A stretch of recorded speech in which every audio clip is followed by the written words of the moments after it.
Okay, so our shir is in memory of Tikva's mother, and Isaac's aunt. And let us begin. We're in Siman Kuf Vav, and let's go to the tour. Let's go straight to the tour. Just want to add, and still for the healing of Tikva's father. And also for the healing of Tikva's father. What is it? Can you tell us his name again? Rav Binyamin, hang on.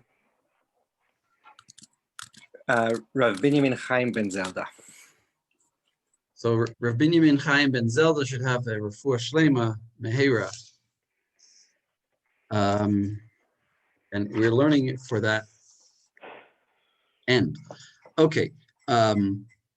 So look in Kufav, and let's look at the tour. Maybe Asher, can you read the tour? כתב הרשב"א, אף על פי שאין חתיכה שבלעה איסור נעשית נבלה, ואינה אוסרת אלא לפי חשבון האיסור שבה, אף על פי כן שנופלת לקטרה שיש בה 60 לבטל איסור, הבלוע שבה אין החתיכה חוזרת לקדמותה, להתרה לפי שהאיסור שבה אינו נפלט ממנה לגמרי, ואינו נבלע לתוך ההיתר שבקטרה, משום על כך בדבר הנבלל ונימוח שאם נפל דם וכיוצא בו לתוך רוטב של היתר ואסור מחמת מיעוטו וחזר ונרטבה הרוטב של היתר עד שיהיה בין כולו 60 לבטל הדם כולו מותר שהכל נבלל ונתערב האיסור בתוך ההיתר ואיני מבין דבריו. Okay, stop there. Okay. I didn't stop you, but that was all one thought. Yeah, and apparently none of it was his. And none of it was his. That's the Rashba. None of it was his. I didn't have to send you the Rashba. The tour sent you the Rashba. So what does the Rashba say? You don't have to translate every word, but you could tell me. Okay, the Rashba is basically saying that, okay, if you have a piece of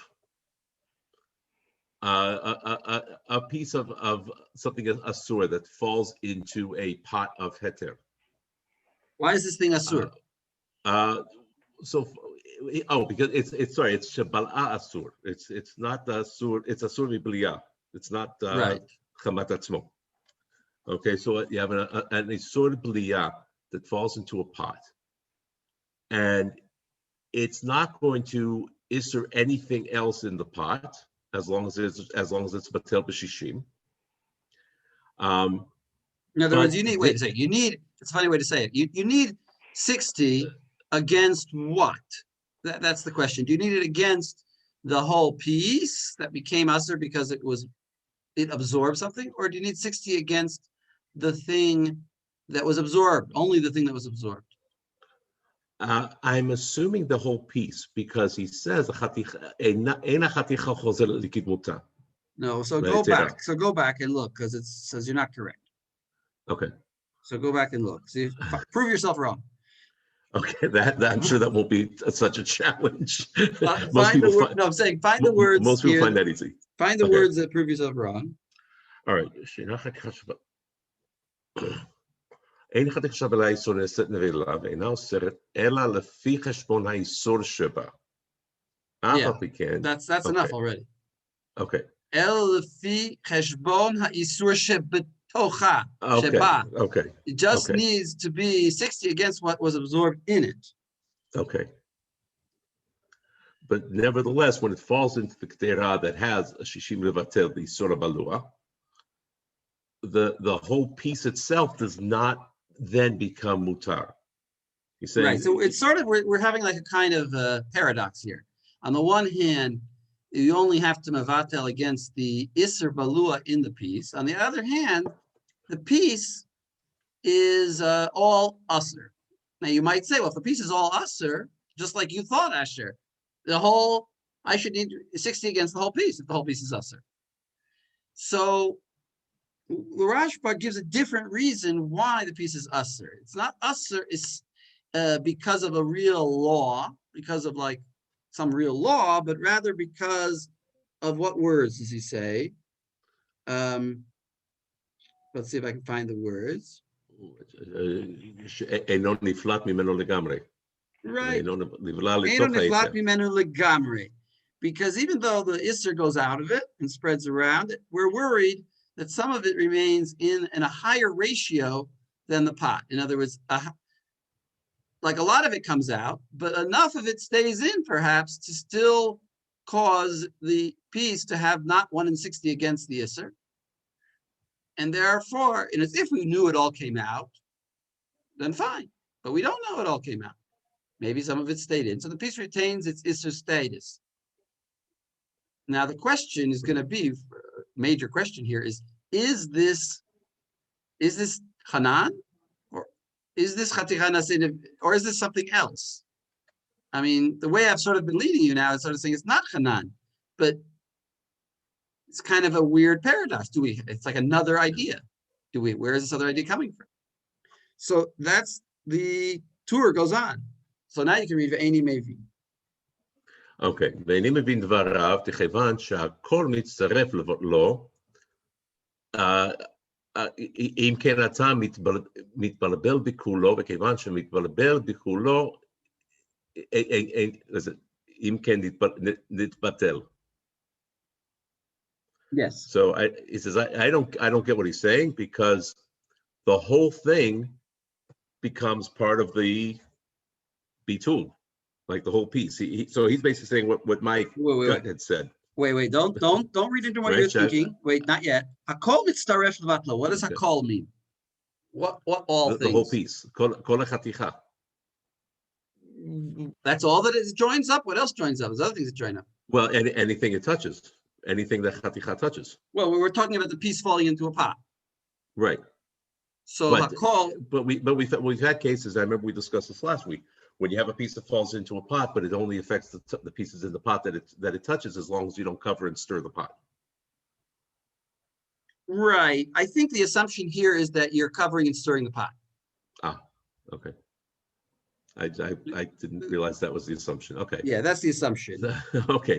So im kfar, then yeah, the whole pot becomes, So hakol refers to what? But it doesn't. Everything in the kedera. No? Including what? Including what unlikely other thing? In other words, when a normal piece falls in, a normal piece of piece of pure Isser falls in, so everything in the pot joins to Mavatal it, of course. But here, including also the part of the piece that doesn't have the bliyah. Exactly. No? That's not okay. Isser. So when he says hakol, kevan shakol mitzaref levatlo, hakol means everything in the pot, including the piece itself. The piece itself. Now, where did we see an idea like this before? That the piece itself counts towards mevatli itself. This is open to anybody. I remember that. That was a few weeks ago. We talked about that. Well, it's in the Gemara. It's the Kachal. It's a Mishnah, isn't it? Yeah, it's Kachal. Kachal is this thing that you only need 59 against it. It sort of counts along, it mevatels itself. It helps to the creating of the 60. So to this, I mean, I'm forcing in this idea into these words. You could have read this differently. You could have read this Kevan shakol mitzaref levatlo, since the whole pot joins to go against it, not thinking about the piece itself. Al karcha tam mitbalbel bekulo. It spreads out everywhere. Okay, that's what we're saying. So therefore the piece itself should be batal. Yeah, I feel like the way that I first read this wasn't, I mean, I know that when we get into some of the other sources, this is how some people try and resolve the Torah as to how he can be confused about this. But my first inherent reading of this was he's saying, how is it that everything could join to batel this if we say that it's staying more meaningfully in this piece? Isn't the idea of all of this conserved to batel it, premised on the idea that the flavor is mitpashet throughout the pot? And so if we're saying that, how can we say this is batel but the piece itself is usher. I agree with you that my reading is totally informed by the Taz and, by other things that we saw that would come later. But I don't see how to read it any other way. I mean, I'm like a mushy mind, and if I read somebody that straightens my mind out, then I can't. Then that's the way I look at it. It's hard to, because I don't see how. I'll tell you why I don't see how another way to read it. Because if we're just saying the whole pot goes against it, then how is it any different from any? Of course, that's the din. Any time an Isser falls into a pot, the whole pot goes against it. That's the Mefurish Gemara. Right. And then the Isser and then permitted. what I is the think Torah that's why trying it's to a derive predicate from din. that? What? In other cases, when an Isser falls into the pot, we say that the whole thing joins to like batal it, and then everything is batal, i.e. the thing itself is consumable. And so I think like the shot to me of the Torah's surprise here is that we're saying like everything here is able to combine to batal like this like Isser, but the piece itself is still forbidden. But all right, so I'll say it differently. not And the if same as and other if only pieces. half of the pot would join to Mavatalit, then he would have no problem. Well, Yeah, but we don't well, have that. We don't have that principle. I know. I'm just saying. I He's agree, Rav sort of Nachum. basing it on something that's like obvious, but what is the proof from that? I agree that I think it's strange wording the way he's doing it. I think the way I could conceptualize it is that he's saying, okay, because we have this concept of a kol mitzaref to vatlo, indeed it's something like half. Like why then why should we limit ourselves to saying like this one piece? Like if we think that it's spreading out unevenly, then maybe we should hold by like that opinion that like something that's mefafea, like the whole thing is asur, it can never be batel because we never know how far it got or where it got. If we have this unpredictability. I mean, I'm just saying, why can't the Rashba just answer him and say, yeah, it spreads out everywhere, but we don't know if it all went out. Right, because then you can challenge it. The Rashba agrees that it spreads out everywhere. Because then we can challenge the Rashba and say like, well, maybe it's spread out just like to a certain radius around the original piece, and then like how the Rashba never said that. The Rashba agrees. We can call the whole pot in what? The Rashba agrees that it spreads everywhere, and yet he still thinks that it's fine to say that the piece remains usher. In other words, this is not like some new information that the Rashba was unaware of, that the Torah is using to be a counterattack on him. Now, in other words, the Rashba agrees. I want to ask a question. Yeah, but that's the contradiction that he's trying to say in the Rashba. Exactly. You're saying, you, Mr. Rashba, say that it spreads out everywhere. So since it spreads out everywhere, why should the piece? So he has an answer. He answered that already, and he said, because I'm worried that maybe it didn't all go out. Right, but if you're worried that it didn't all go out of the piece, then shouldn't you also be worried that it didn't get outside of a radius? Okay. Piece? Oh, I hear what you're saying. Very nice. Very nice. Okay. Now you said more clearly a good point. Thank you. That's a great. I don't think anybody says that, but that's a great way of reading it. But I think right, the Rashba is the first case. We haven't seen a case, if I remember correctly, in Shas where you have a piece that absorbs something else, maintains its continuity as a piece, falls into something, right? This is like it's a chiddush, right? And so we have the case where if the piece itself is asur and there's ba'ayin, you have to get rid of the piece. That piece is never batel, right? It's like an in-between. And so I think we have like two principles, right? We have one principle that in liquids, for instance, things evenly spread out if you give it enough time. And principle two is in solids, it's not so clear. If this is the Efshar L'Sochto question, right? Like how much will go out or not. And I think the Rosh is just being machmir in both cases. He says it takes the entire pot to you make the assumption that it went into the entire pot, and then you also make the assumption it didn't go into the entire pot at all, that it stayed in the piece, right? And those are like the two possibilities. But the notion of people, the Fafea, seems to be a worry that leads towards chumrah. And was that we're machmir because it's just, that's the expression of we don't know. Since it goes out, since it floats, since it flies like a it's like a butterfly. It's like Muhammad Ali, stings like a bee, flies like a butterfly. It goes far out. That's the nature of our worry. Is it ever used as a kula? It's always used as a chugma. Even though logically, you may want to say, well, it could also float so far that it floats out. The Fafea is the I'm trying to stop. The Fafea is the expression of our worry that it goes out and it affects all sorts of places. It's not an expression that can be used for a kula. Does that make sense?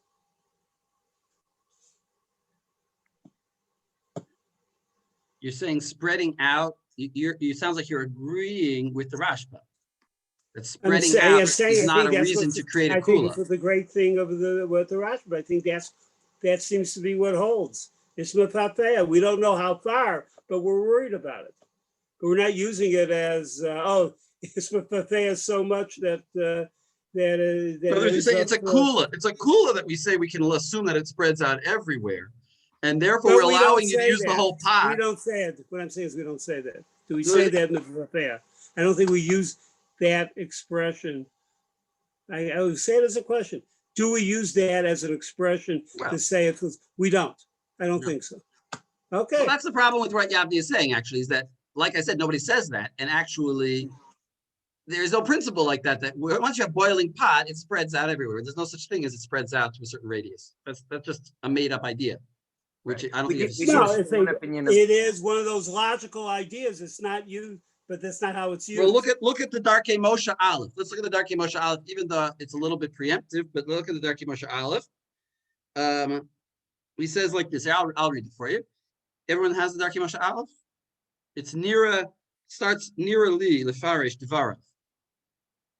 And he's actually justifying I think he's justifying the tour. Lefarish Devarav, Desvirale de Gabe Tipa, Shenafla, Lochaishinen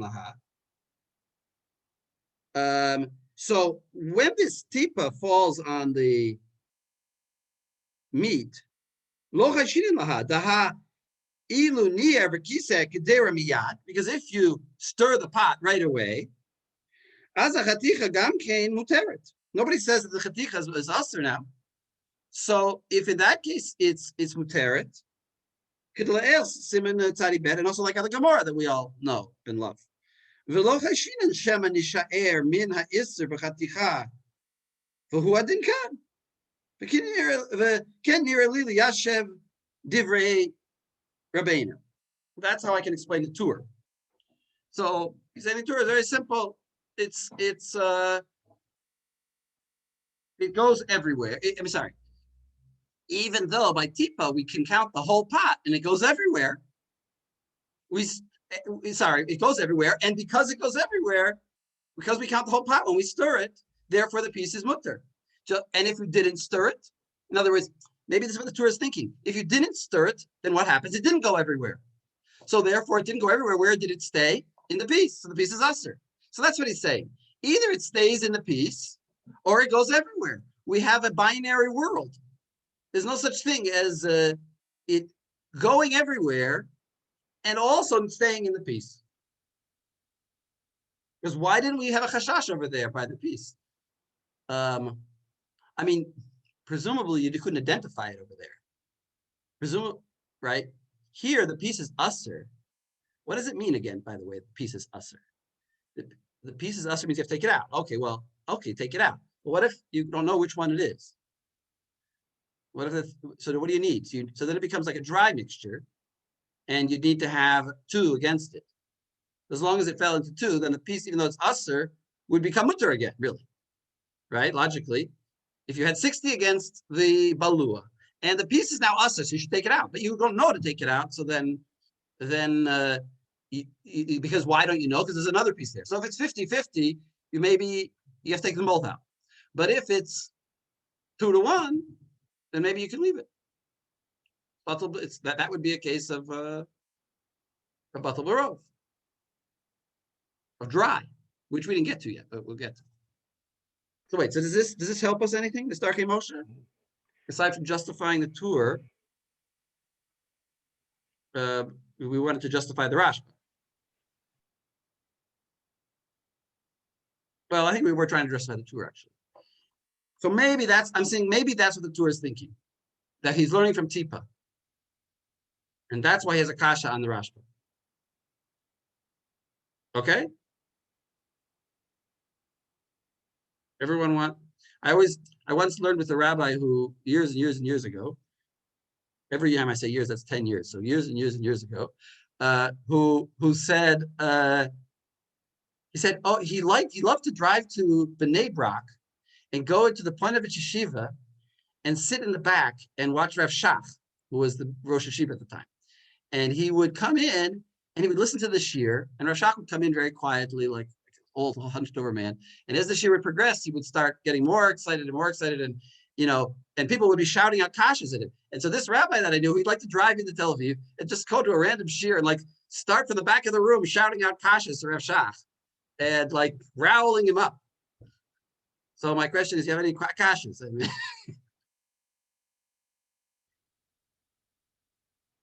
all right. So I just defended the tour. What? Of course, the Beis Yosef doesn't want to defend the tour. So let's look at Yavni. Read the beginning of the Beis Yosef.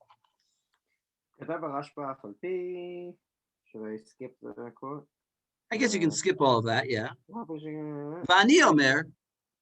Sorry, I'll find it. He quotes basically what we just read. Yeah. And then he starts Vani Omer Eini.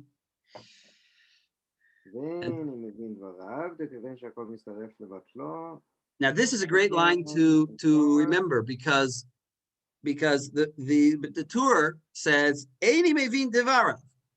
And so the Beis Yosef says to the tour, Eini Mevin Devarav. I don't understand you. In other words, he's turning the tables on him. Yeah. Vani Omer, and I say, Eini Mevin Otcha. In other words, Divrei Rabbeinu. The Rabbeinu is the tour. Go ahead.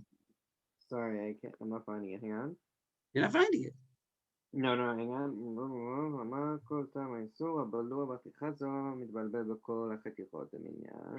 Wait, you have?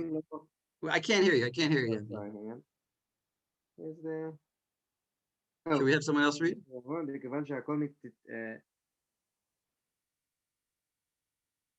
ואני אומר שאיני מבין דברי רבינו שכתב דכיוון שהכל מצטרף לבטלו, על כן אתה מתבלבל על כרכך, I think it's על כרכך. על כורחה אתה מתבלבל בכולו. כלומר, כל טעם האיסור הבלוע בחתיכה זו מתבלבל בכל החתיכות. So that's just restating the tools. דמניין לא להכריח כן. In other words, how does he know to really say that? How does he have proof of that? Just like I said, how does he know I have proof of that?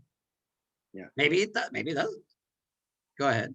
דאי משום דמצריכים 60 כנגד כל האיסור, אין משם ראיה.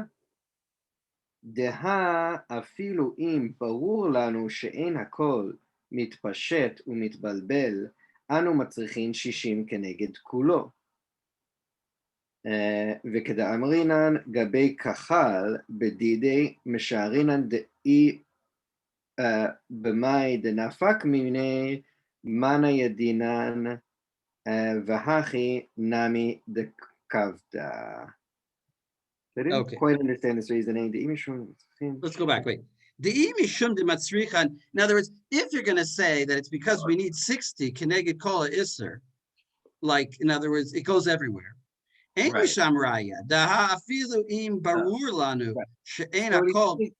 if we knew that it didn't go out, because we know by kachal that it doesn't go out, that we're worried that it stays in, and that's why the kachal remains usser. Right. In the case of the kachal in 59, the kachal remains usser.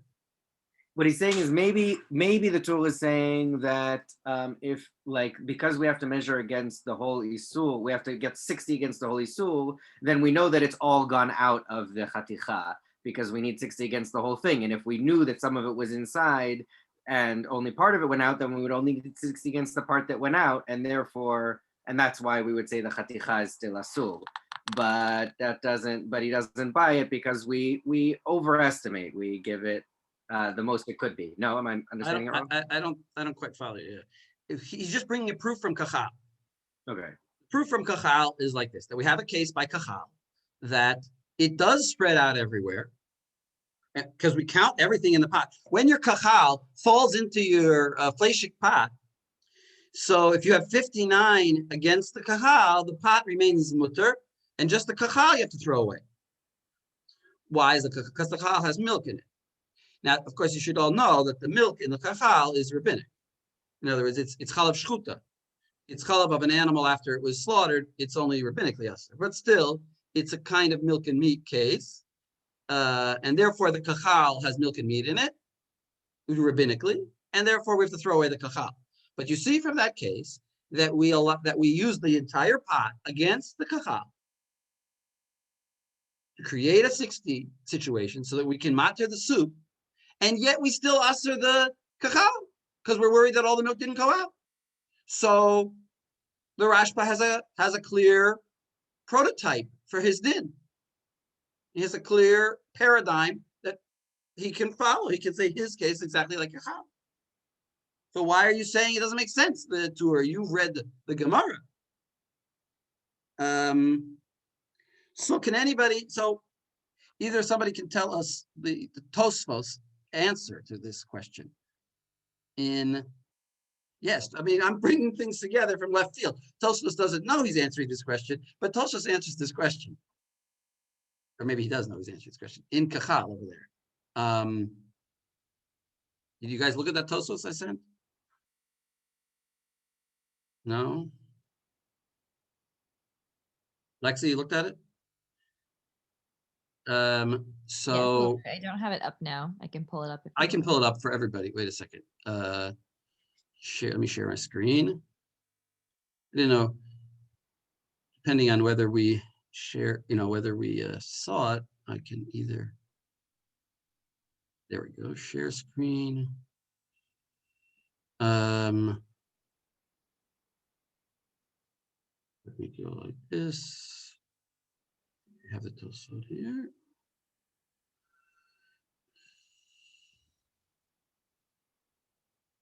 Tosfot. Here. So everyone got the case clear, I hope. Wait, let me, I never know how to do this. Wait a second. Go like this. Then how do I get it to go at the top? How do I get it to become vertical? Pictures of you guys to be horizontal instead of vertical. No. All right, whatever. I can put it over here. So the case, if everyone wants to know the case is, like I said, the kachal falls into the meat, and you've got 59 meat, and the kachal remains asur because it's got chalav shchut on it. It's got chalav in it. So here, so let's read this Tosfos. Kachal min minyan. That's what the Gemara says. Kachal min minyan. In other words, you only need 59. Vim tomar. Lexi. ואם תאמר, כיוון דקחל עצמו אסור, דמינן בסמוך, אם כן, נימה חתיכה עצמה נעשה נבלה, בלי בעיה 60 לבד מכחל. So, where a question is like, if we say the kachal itself remains asur, why don't we say this is a case of like chanan, and then we should need like 60 times the kachal? The kachal shouldn't be able to like count towards the minyan. In other words, this is the kasha of, this is the count. In other words, this is the way the Torah would look at it. It's a binary world.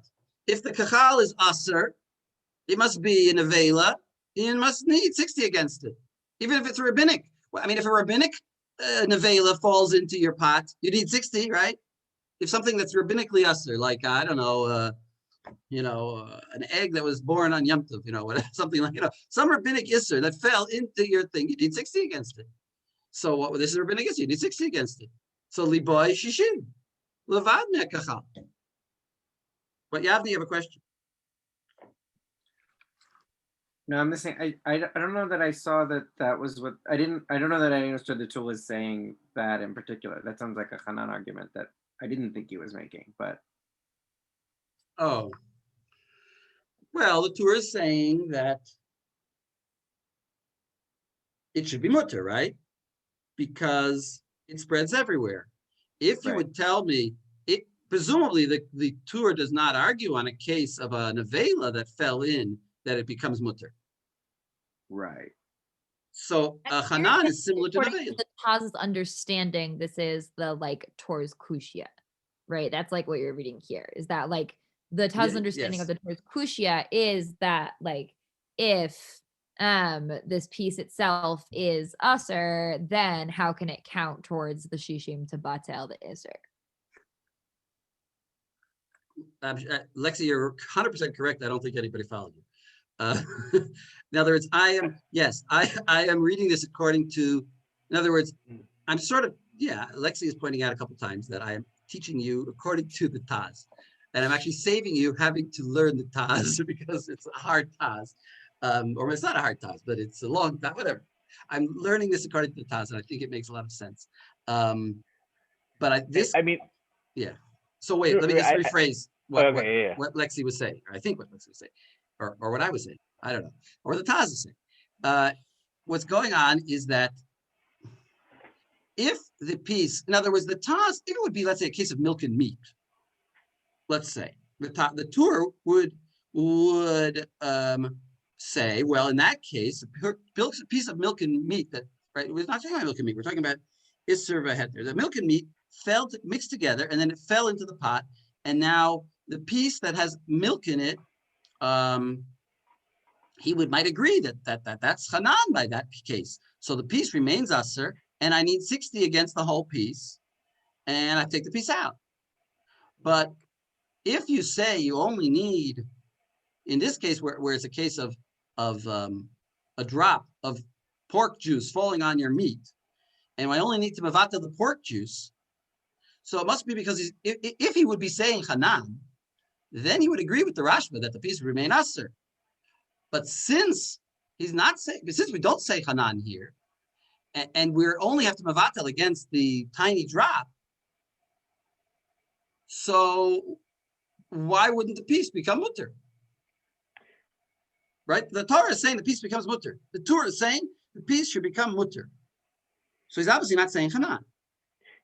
I mean, so that's the way that, in other words, the language of the Tosos is different language, but it amounts to the same thing, I think. Wait, Joel, you want to say? Well, I was going to say, it's really just, it becomes, I mean, this will become more obvious, but it's a question of the Tur and the Tosfot's question is essentially looking at the world as either you have Hanan or you have Schita, right? Or Pipua, as we're calling it, right? It's like either, or to put it another way, the reason for Hanan is because it's irrevocable that Isser that is in the thing, and you can't get it out.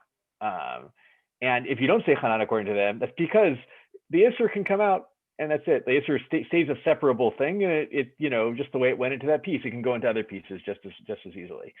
And that's how they're seeing the split. And the Rashba is not seeing the world that way.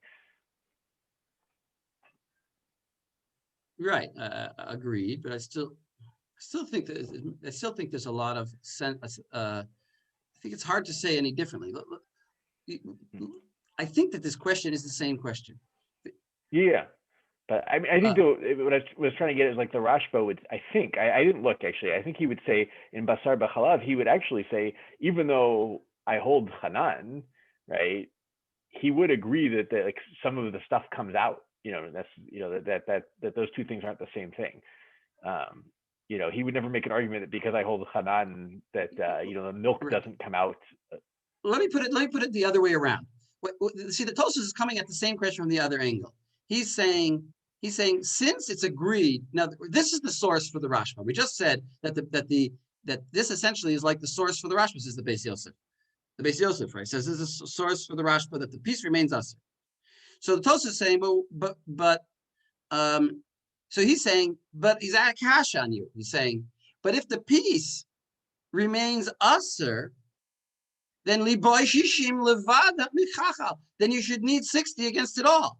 He's saying, Mr. Rashba, if the piece is remaining usher, which it does in the kachal case, then you should need 60 against the whole piece and not against the balua in it. So that's the same kasha that the Torah is asking. Since he's saying it the other way around, though, but he's saying essentially the same thing. Wait, is he saying you need 60 against? Right. I mean, I guess it comes out the same way because we estimate the kachal to be the whole size. But anyway, yeah. But the phrasing is levad mikachal. That means like aside from the kachal. That means we need this Exactly. Right, it's saying like aside if from the it's kahal, usher, how can it count towards the shear of bitul? Why can it be kachal min haminyan? Shouldn't it be that like we need shishim besides the kachal if the kachal itself remains usher? right? And that you can't have it both ways. You should require. She's trying to say be more strict. The chachal is usher, fine, it's rabbinically usher. So you should need 60 against it, but you only need 50. So why don't you? You can't have such a world like this. That's the same question the Rashba would not like this question. He would say you can have a world like that. The Tosfos saying you can't have a world like that. If it's totally usher, then you need 60 against it. What are you telling me? It's totally usher, but you only need 59 against it. So the same thing that Torah is saying.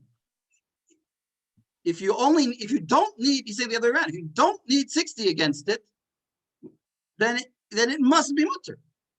You can't say it's usher if you don't need 60 against it. It's the same question, but phrased backwards. Right. I think what the Rashba would say about this is that the kahal is asur atzmo in a way that a chaticha that absorbed some pork juice is not.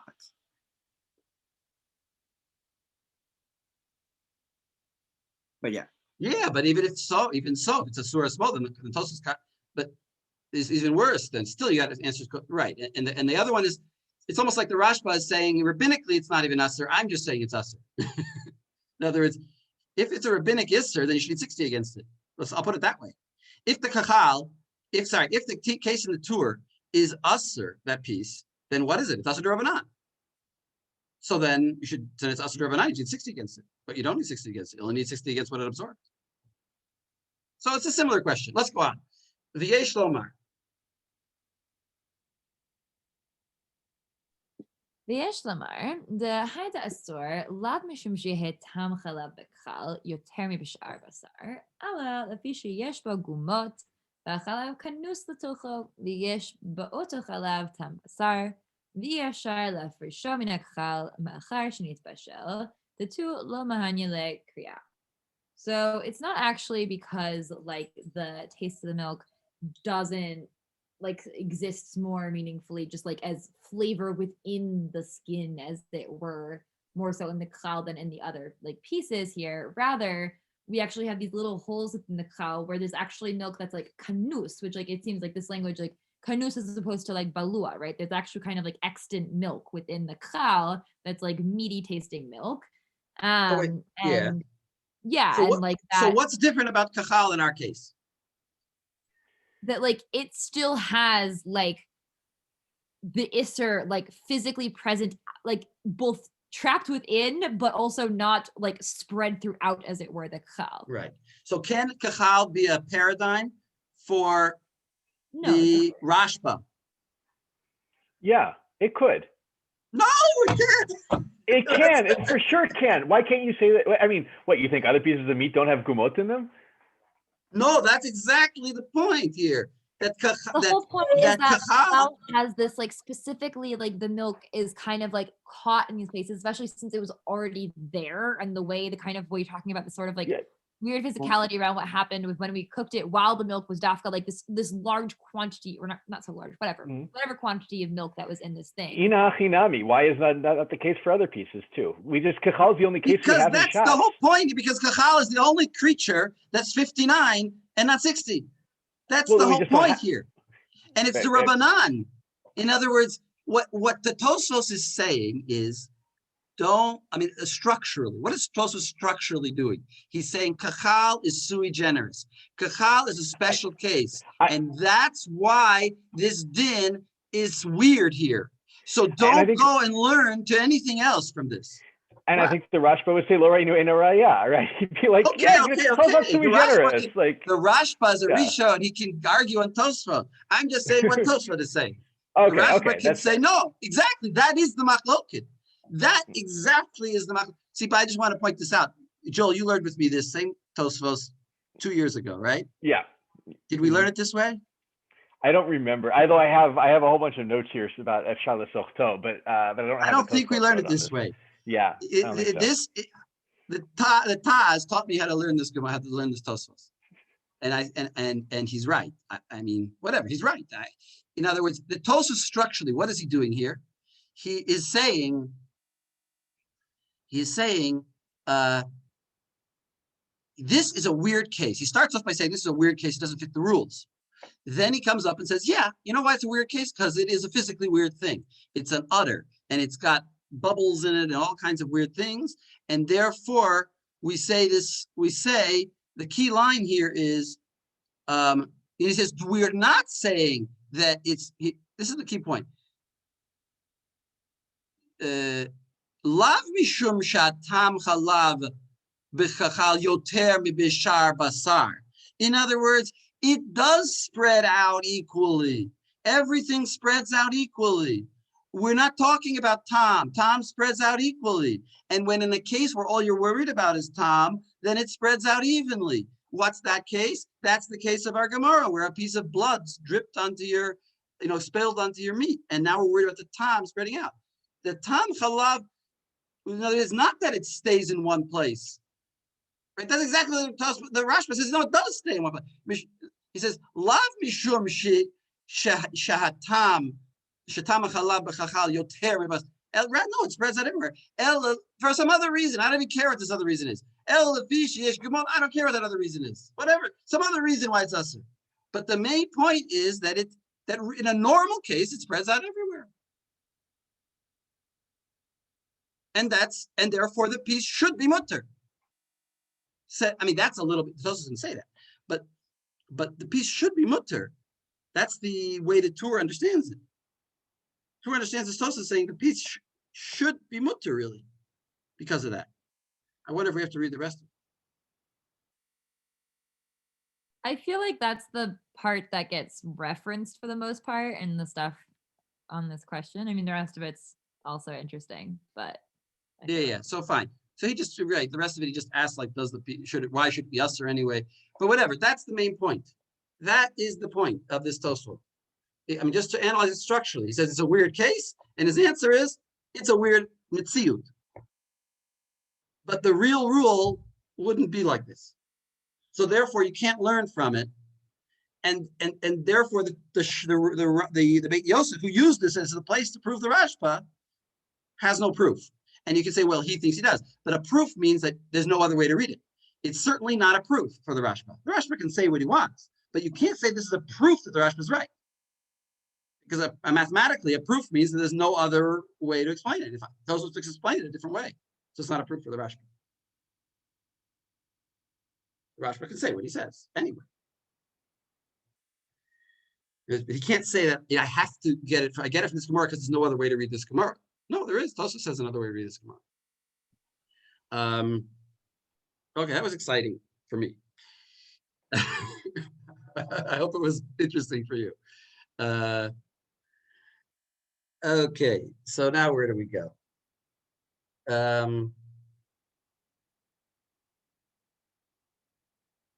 I did say to look at the Prisha Gimel.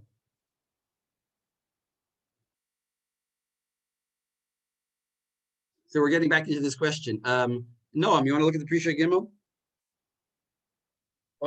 Sure thing. Ve'eni mevi'in Rav dekevan shakol mitzaref lat lo. So he's also going to explain the Torah.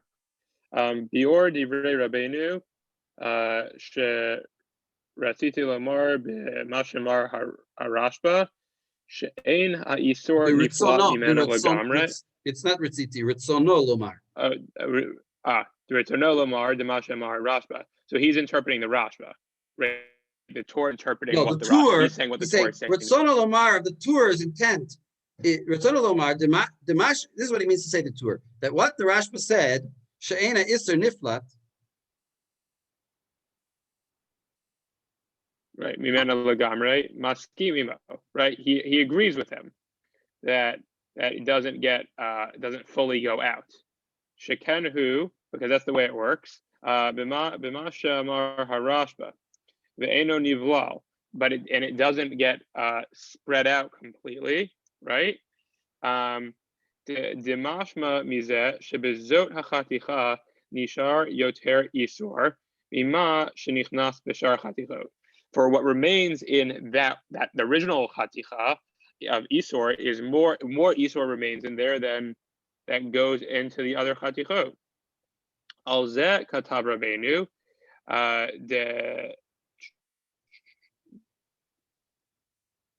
I don't know what Zayin is. I think it's Ze'eno. Yes, Ze'eno? yeah. All right. The Ze'eno. Al Zeh Katav Rabbeinu, the Ze'eno, the Kevan Shakol Mitzaref Lavatlo, Rasitu Ratzelamar, Gam Ha'isor Mitzaref Lavatlo, De Pashuhu, Shagam Ha'isor Mitzaref Lavatal Habat Lua Betocho, Lefi Dot Harashba, the Spherele Rabbeinu Ephraim, the Lo Aminan Chaticha Atzmo Nase Nevela, the Charles Sukoto Amar Mutar. So what he's saying is that that what the Rashba says can't be the case because everything, both the original chaticha and all the other chatichot, combine to nullify it.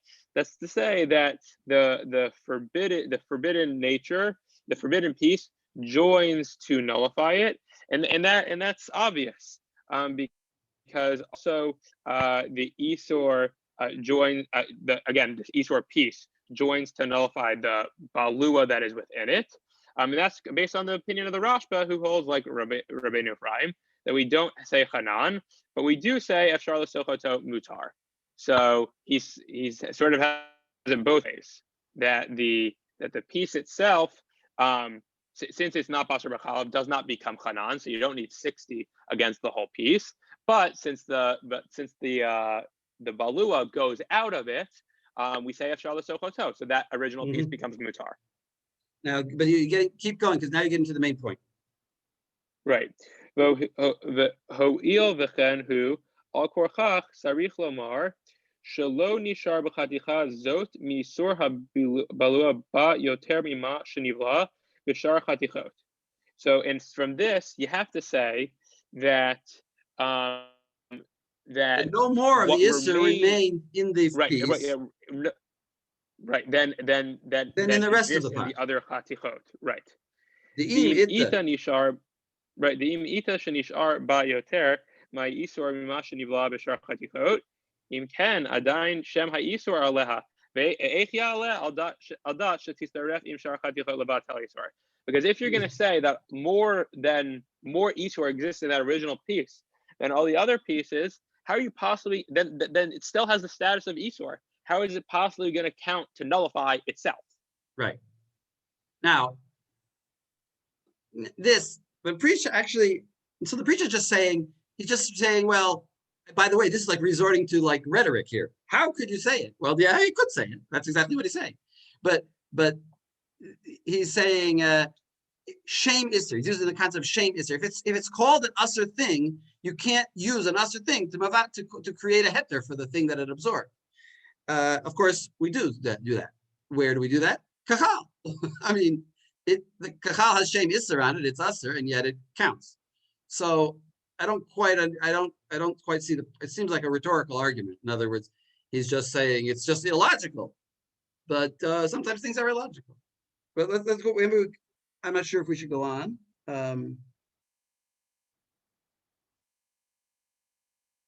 Just read a little bit more.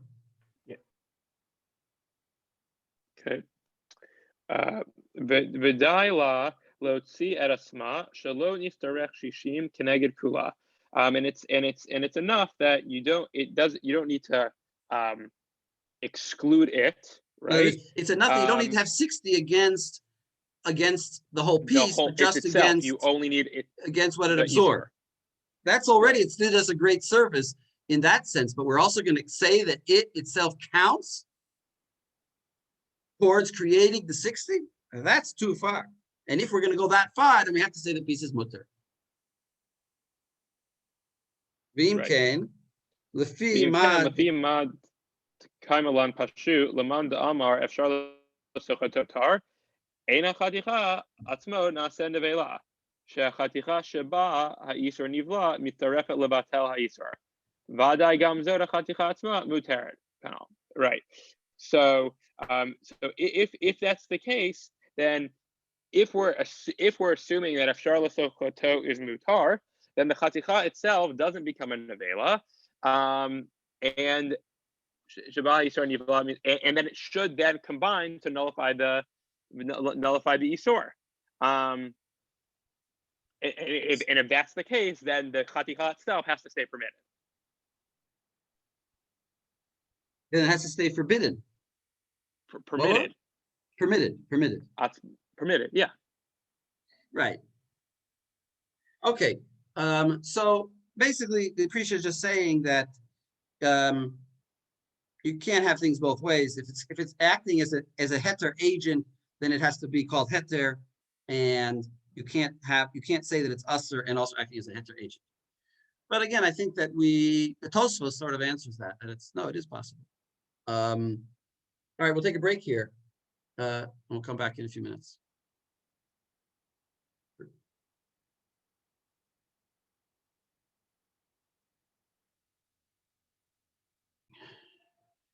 Okay, so now we're going to take a slightly conceptual. Well, up to now we sort of like did proofs, and now we'll do a little bit of a conceptual or a slight conceptual idea here. And for that I want to look at the Beit Hadash, the Bach. So turn to your tour again, the Beit Hadash, the first tour there.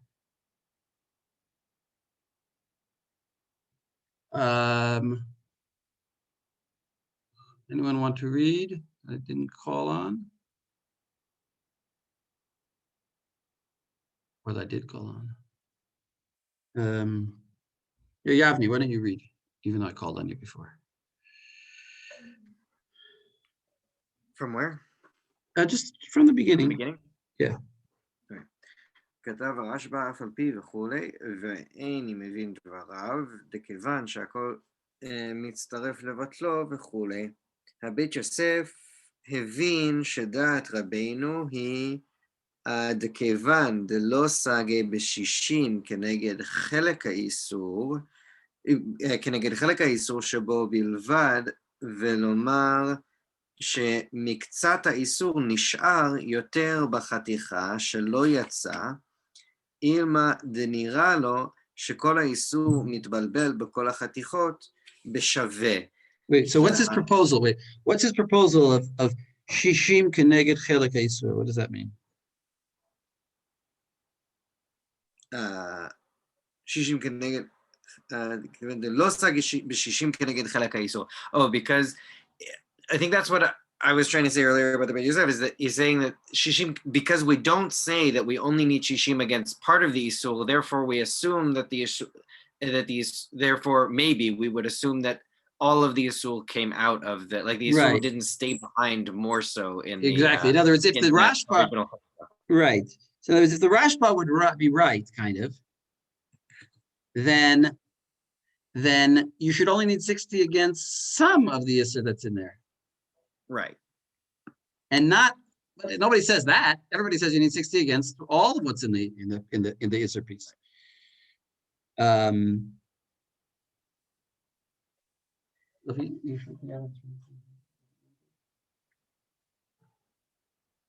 Go ahead.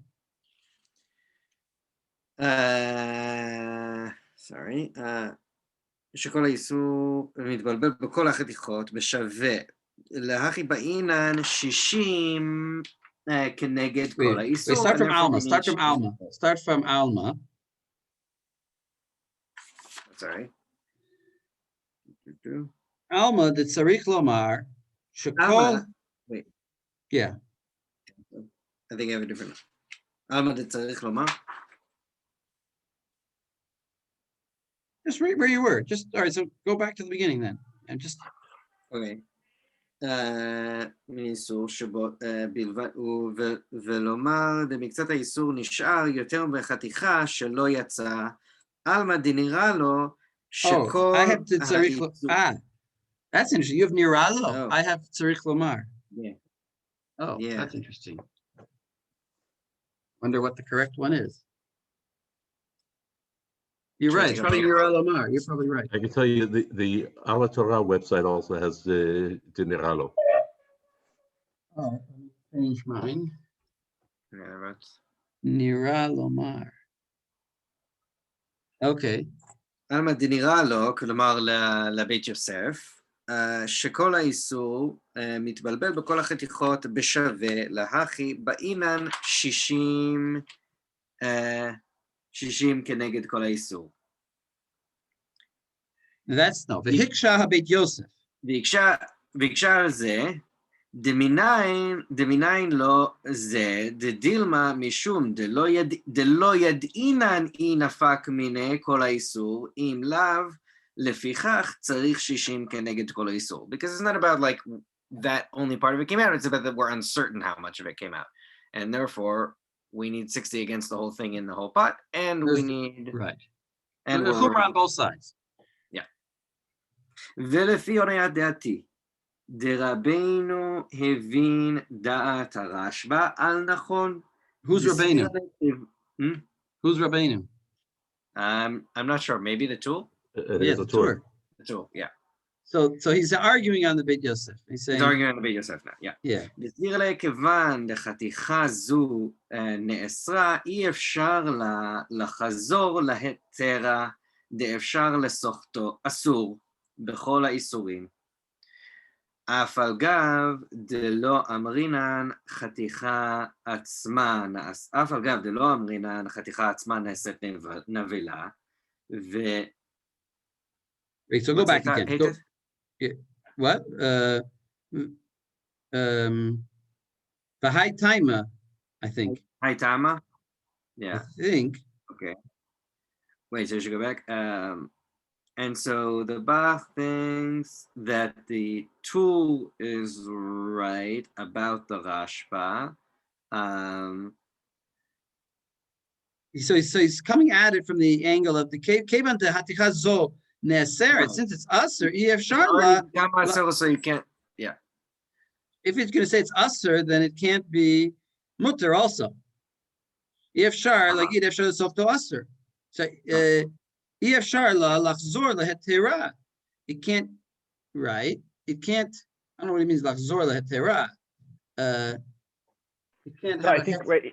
I think he's saying that even though, right, we don't hold Hanan, it doesn't mean this piece ever becomes mutar again, right? Because we still have this principle of Ashar Sochto is Asur. He's agreeing with the Rashba. The Rashba. Right. And so far, saying, yeah. Yeah. Okay, go on. It's not that he's agreeing with the Rashba, he's offering a different read of how the Torah reads the Rashba, as opposed to how the Beit Yosef thinks the Torah reads the Rashba. Okay, so what is that? What we have to read on? אף על גב דלא אמרינן חתיכה עצמה נעשית נבלה, והייתמה דברור לנו שנשאר בחתיכה זו איסור יותר קצת ממה שנבלה בחתיכות אחרות. הילקח לא יצתה חתיכה זו מאיסורה עד עולם, ואף על פי כן השיג עליו רבנו למאי דסבירה לי, דחדה תלה באידך. What is chada taya beidach? I don't know, what is it? It's One is contingent on the other one. Yeah. What are the two ones? Hanan and Ashar Hanan. Sochato. Yeah. What do you say? Efshar l'sochto and Hanan. Hanan, right? In other words, in the world of the tour, there's only one thing, Hanan, and it's also sometimes called Efshar l'sochto zaser. There's no other. There's no distinction between the two. So if in Shar Isurim we hold there's no Hanan, then we must hold Efshar l'sochto is mutter, and if Efshar l'sochto is mutter, well then this piece is mutter. That's exactly what Efshar l'sochto means. In other words, the concept of squeezing out the Isser from the thing is in fact the mechanism for creating Hanan. Why is there Hanan in the world? Because you can't squeeze the thing out. You can't squeeze the milk out of the meat. So therefore, there's Hanan. That's why I say it's a little conceptual. But if you do say if you say there's no Hanan, then it must be that you don't have that mechanism working. It must be you don't have Efshar l'sochto aser. Must be Efshar l'sochto is mutter, and that's our case. Our case is a case of Shar Isurim. Right, that's enough of the Bach. That's enough of the Bach. I really just want to see a little bit of that. Now, Oh, am I not sharing? Am I still sharing my screen? Yes, I am sharing my screen. Okay, so let's look at this Gemara here. Right, and it's just worth saying that, at least according to the box understanding, the Rashba thinks that they are not necessarily related. And Oh, that yeah, has right. I didn't go fundamentally on. Exactly. Yes, it is point definitely to worth saying. dispute. Say Right. again? Right. I mean, that's the thing that we see come up in a couple of these now is like whether it's possible that the Rashba maybe thinks of Shar to Asur, but also doesn't hold Hanan. So therefore, exactly, that seems to be the point, that the Rashba thinks that you could hold, I mean, I don't know why, I'm sort of wondering now, how did the Taz avoid this question? Why did the Taz looks at a different way? It's sort of like we were settled. We had the Taz, we understood the arguments, and I guess now we're sort of justifying the Rashba. And the Rashba, we're saying, well, he holds that they're two different entities, like you're saying, and therefore, you can still hold no Hanan in Shar Surim, but still hold Efshar Sotos Aser. Sort of like Efshar Sotos Aser is like an extra rabbinic law. I mean, that says the piece is Aser, even though you don't count against all of it. Hanan just says you count against all of it. Efshar Sotos says, yeah, it's true, you can count all against all of it, but it's still us. You don't count against all of it, but still the piece is Aser. So let's look at this Gemara, because I picked, the truth is 2 years ago when we learned this, I picked a different part of the Chulin to learn. But this time I think this is the more relevant one. So either you're getting a better or worse version, or worse version. So let's look at this Gemara. Andre, can you read it?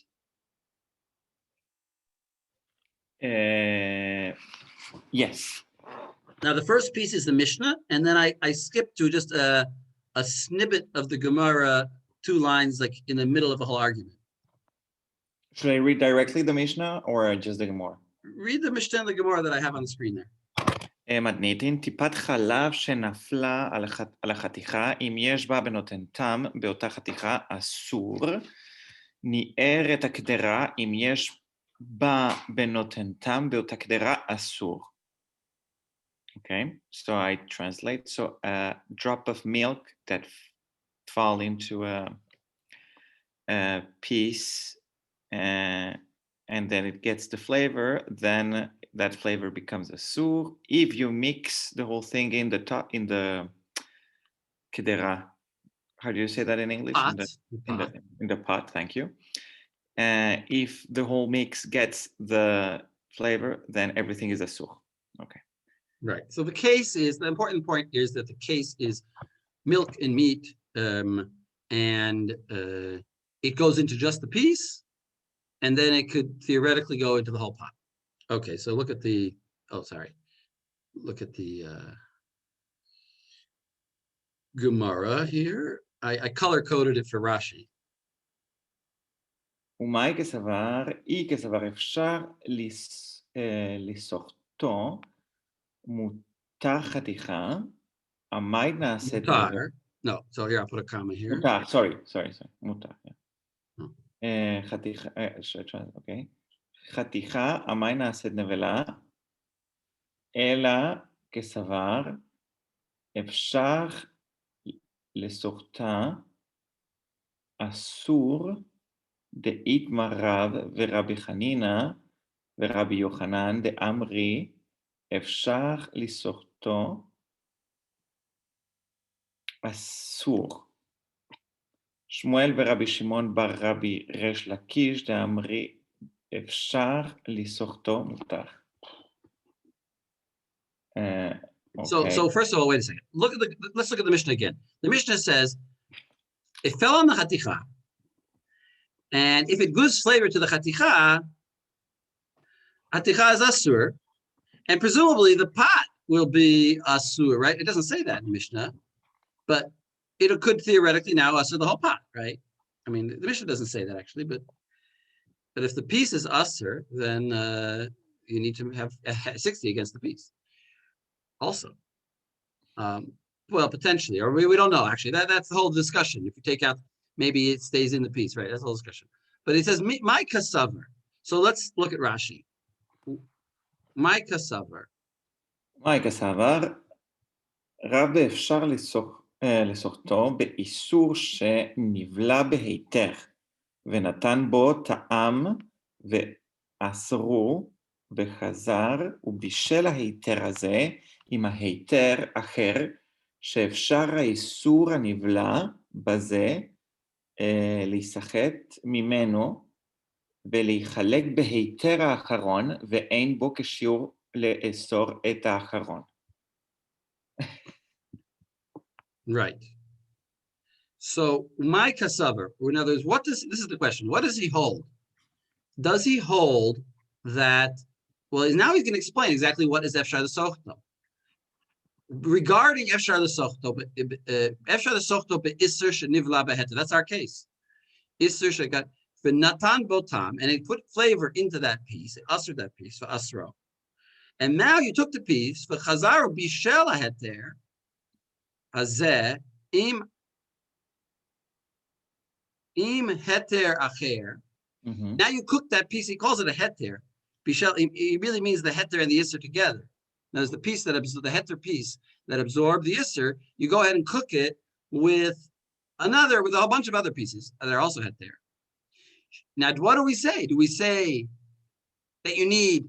I'm adding here. Do you need to mavatel against the whole heter, which became aser now? Oh, she'efshar ha'isser she'nivla b'zeh l'sachet. Can we say that this is efshar l'sochto? Can we say that it's possible to view it as though the isser leaves the nevela? Now he's calling it nevela. No, nivla b'zeh, that absorbed into this. It can go out again, l'sachet. It gets squeezed out, mimenu, and it spreads l'chalek b'heter acharon, and it spreads in the other heter. So now you've got the piece will become mutter maybe. Ve'ein bo kishiur le'esor et ha'acharon, and this piece that comes out now it no longer has a shiur to forbid the whole mixture because you only view it as what comes out of this piece. So that is Rashi's explanation of what is efshar l'sochto being. Well, what is efshar l'sochto? Well, mutter. What does mutter mean? So does mutter mean that the piece becomes mutter or that the pot becomes mutter because of the new ratios that we can view it as? Not clear yet, but let's read the next Rashi. אוקיי, איקה סבר, הותר גם הראשון מפני שנפלא... So that's exactly our question. Does he hold that the first piece that absorbed the isser is now mutter? That's exactly what the Torah says, right? That's exactly our case. הותר גם הראשון מפני שנפלט האיסור ממנו, ולכתחילה הוא דאסור... So now he's answering another question. Why did we call it asur?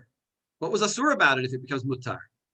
He says, the only thing that was asur about it was that lechatchila, you're not allowed to do all of this. There's an isser to do this. Lechatchila hu da asur. Shein nevatlin isser lechatchila. Umi yudiyevet, shari lechol afarisham. That's exactly the question that we're having here. In other words, that we have it in the Torah. So now we're back to the Rashi. So he says, my kasaver, regarding the question of efshar l'sochto, did he think that it's mutter? So what does mutter mean? Mutter means that the piece becomes mutter, right? That the piece becomes actually mutter. Efshar l'sochto, in a case of efshar l'sochto, does the piece become mutter? Haticha, wait, my kasaver, I kasaver efshar l'sochto mutter, haticha amay naaseh nevela. Then why do we call it a nevela? Well, what does that mean? So now we don't understand that. So Rashi can explain. אמר חתיכה נעשית נבלה, אפשר היא לשחד ממנה ולחלק לאחרים שלא קיבלו ממנה כלום, ואין לנו לאסור עד שייתן החלב טעם בכולן. דליקה למימר, אפשר לשחד מזה ולהיבלע בזה, שהרי כולן שווין בטעמו, ואיזה תתיר ואיזו תאסר, או תאסור. So this, I added a lot of punctuation here to this Rashi. So let's look at it. He says, so amai haticha nase nevela. Why does this haticha become a nevela? Ha efshar hi lisachet himenu. So wait a second. You can squeeze everything out from it. V'lechalek lacherim shelo kibel menu klum, that haven't yet gotten anything from it. So why do we say it's not saying nevela? Ve'en lanu le'esor ad shiten hachalav tam bekulan, and we wouldn't forbid it unless there was enough milk to forbid the whole pot. So why are we gonna forbid that piece? That's the question. And then I put this in quotation marks. That's the way I read it, but you can tell me if you agree with me. You can't say you can't say efshar lisachet mizeh v'liva mizeh. Now, usually mizeh or bezeh usually means two different things, but I think what it means here is the same thing. You can't say that the reason that it's usher, I'll tell you why it's usher, because it's true that it's squeezed out, but it went right back in. I think that's what he means. Efshar lagid she'efshar lisachet mizeh v'liba mizeh, that it went from one and then it all went into some other one. Because they're all equal, tamo, ve'eze tatir. Which one would you then forbid? Ve'eze tesar. Which one? There's like three pieces in the pot, or you're going to say it went into one of them? Which one? The original one, or maybe another one? So once it's out, you can't say it went back in. So I don't see. Rashi says. So the Gemara says Rashi, once you say it's going out, that's it. You can't go back in. You can't forbid the piece. So far, it's very much agreeing, as far as I can tell, with the Tur. So, I mean, I'm defending the Tur here, as you can see. I mean, not because of my intention, it just works out that way. Okay, so now, Ela Kasavar. So back to the Gemara. My Kasavar. He Kasavar says Mutar Atika my Nasar. So it must be that he Kasavar. Must be that this whole story can't transpire, that you can't have a case of Efshar Soto at all, because once you start squeezing it out, everything will become mutter, and yet he calls it Chaticha Nase Nevela. By the way, I mean, parenthetically and in bold, we're seeing an equation between the concepts of Efshar L'Soto and Hanan, because this Nevela we're explaining to be Nase Nevela. Why is it become a Nevela? So that's Hanan. And we're explaining it through the mechanism of Efshar Sochto. So I again see very clearly that Efshar Sochto is the same thing as Hanan, at least in this Gemara. So let's see. So again, that was parenthetically, but back to the Gemara, Ela Kasavar. So it must be he saw that Efshar Sochto was Aser. So what does Rashi say about that? Ela Kasavar. So here, Andre. אלא כסבר, מי שנאסרה החתיכה שוב, אין לה היתר בסחיטה.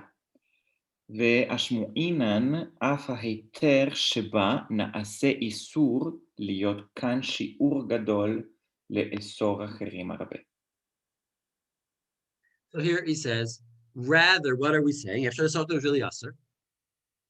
And what does this teach us? This teaches us, Ashmeinan, that it becomes an Isser. In what sense? That you need a Shiur Gadol. You need to go against all of it, not just what's in it. And then you need to Le'asor Acherim Harbe. Then you're going to potentially forbid a lot of other things. You need 60 against the whole thing. So you see, Rashi is understanding this Gemara as Efshar L'Sochto is Aser means Hanan. And you can't have it both ways. Either it goes out or it doesn't go out. If it goes out, then all the pieces are mutter. And can't say that the original one is any more usher than any other.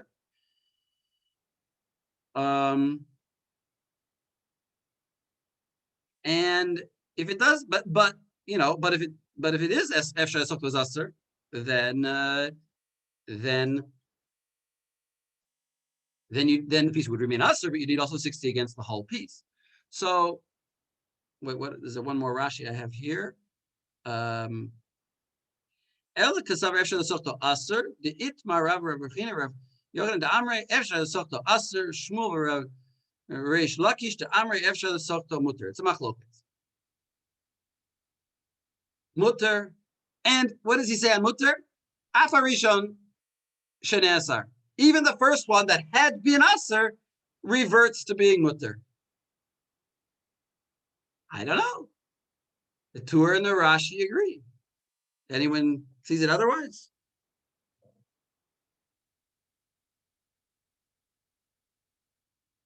Now there's other Gemaras. I picked Tipat Chalad. The other Gemara is obviously is the Kachal. I saw a little bit. Kachal maybe says different, but anyway, this is the Ran. I read through, just so you know how much work I did for you guys. I read through this like 3-page Ran, and I tried to pick out the things that I thought were important because, and I picked out some things. In the end, I don't know if any of it is really going to give us any new insights. There's one line that I didn't actually send you guys that I then realized is an important line, so I'll just look at that one here. And tell me what you think this means. He says like this: the Kavan the Amoraim pligi baha milta. Since the Amoraim argue about this matter, Minayu is Minayu Amri Efshar l'sochto aser. Some of them say Efshar l'sochto is aser. Uminayu Amri Efshar l'sochto muter. Some of them say the opposite. Mashma shehu davar she'efshar la'amod alav v'lavo lidei maaseh. So what does that last part mean? Since they argue about it, it must be something that you could la'amod alav, that you could determine and therefore come to a halacha. What does he mean? Since they argue about it, therefore it's a determinable matter. It sounds like he's saying either way you paskin, yesh al mi lismoch. No, that's not what he's saying. It sounds to me like he's saying almost that, what it like, sounds it's when like. you look at the situation and you try to determine in the mitziut if maybe something like that. Right, it could be that. It could be that he's saying it's something that is determinable in reality, and therefore we could do the thing according to what we determine. You could imagine, right, that piece that was, was boleh isur, and then it falls into something else. You can take it out, have a non-Jew taste it, and say there's enough, does it still maintain the flavor or not? And sometimes it does, and sometimes it doesn't. That's a question that all of the Achronim ask, and they all come up with different answers why you can't do that. But I say all the Achronim that I saw. But doesn't this run contrary to another principle that we have from yeshiva learning, which is like, you don't argue about the Metziut, you argue about theoretical. You can't argue about the Metziut because if it's a Metziut, just go and test it. And he seems to be saying pum fakert. He seems to be the opposite. Since they argue about it, it must be something that's determinable. Isn't that the opposite? Since they argue about it, it must be something that's not determinable. But I think he's saying, right, that since they argue about it, it must be that sometimes the Metziut is one way and sometimes the Metziut is the other way, right? Like that it's like, that they're not actually, he's trying to make them not argue in some ways. He's trying to say, both the opinions are actually very valid opinions. Sometimes we have cases where it's a Efshar Sochto, and sometimes we don't have cases. Okay. I mean, I think it's a pretty radical idea, but it's Right. I think that would be like, rather than translating plige as that they argue about it, it'd be translating that they like disagree, that they have different opinions in different places. Yeah. No, I think what he's saying is this. I'll tell you another possibility. What he's saying is that since they argue about it, and it must be something that can happen. In other words, Efshar l'sochto might be a question: can you squeeze things out or can you not squeeze things out? And he's saying that can't be the question. The question must be, you can squeeze things out, and they're arguing about it. It's efshar lamod alav. You can really do it. You can squeeze it out, and their argument is that mutter or asr? Is when you do that, is it mutter or asr? Again, not like the Rashba. In other words, no. Would you say then though that the two opinions would be, one side would say that even if you're Shalosofto, it's not about the Tam anymore, it's about something else, that it's Shem Isur Alav or something like that. And the other side would say, no, Shalosofto, and therefore it lost the Isur, and therefore it's only about it doesn't have the Tam of the Isur anymore or not. Right. In other words, that it's something that we can do it. And those who say it's Usr say it's Usr because it was once Usr, so it still remains Usr. And the ones who say it's Mutter say no, because it doesn't have any flavor, so it's Mutter. But it's something that can be done.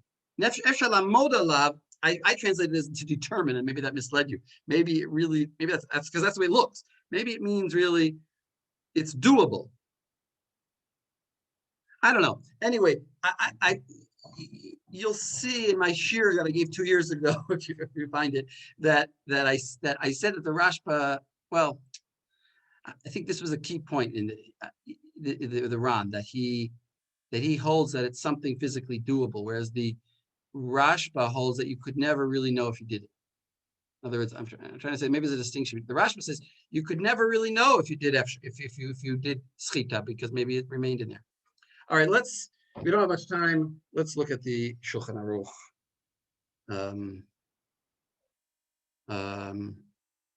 We saw the Tosfot. Yeah. So let's look at the Shulchan Aruch. I'll stop my share, and then I can see everybody. We'll turn to the Shulchan Aruch, Siman Kuf Vav.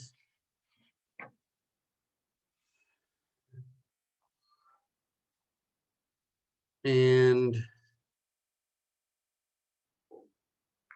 Lexi, you want to read? Sure.